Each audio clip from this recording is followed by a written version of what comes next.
Altamira has a woman's name.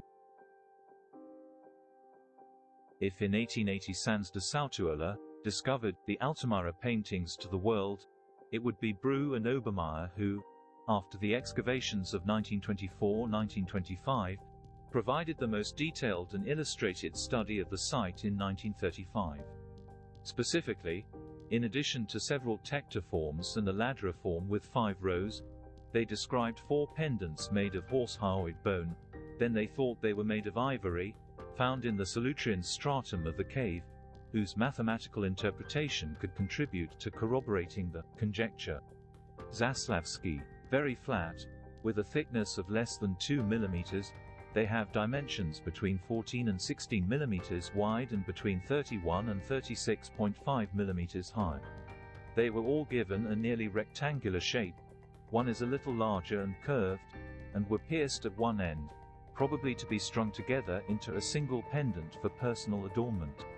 Each of them presents, along the edges of its upper face, the same type of incisions, about 30 short, transverse and parallel notches. Together, compared to the isolated pieces common in the Paleolithic, these pendants constitute a unique collection of 4 pieces with 8 faces conceived as a unit of symbolic expression. As only 2 of the pieces have the same type of registration on the underside, it can be inferred that the decoration was left unfinished. In the pendants it is possible to think that 2 concepts were intended to be recorded.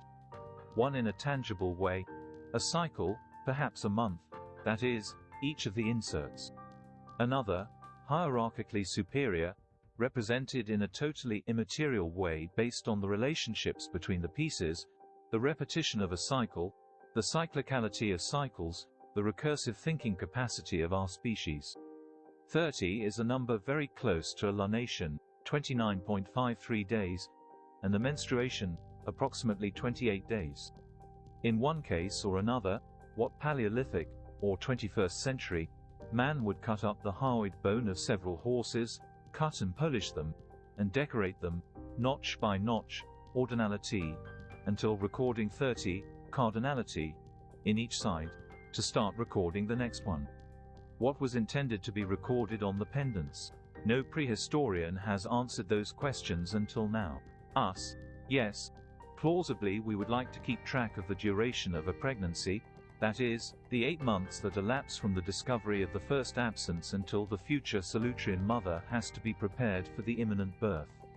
This interpretation is related to what is known as the grandmother hypothesis, the evolutionary advantage that the experience of postmenopausal women who do not consume energy in bringing into the world children whom they would not see reach adulthood, represents for the survival of the group.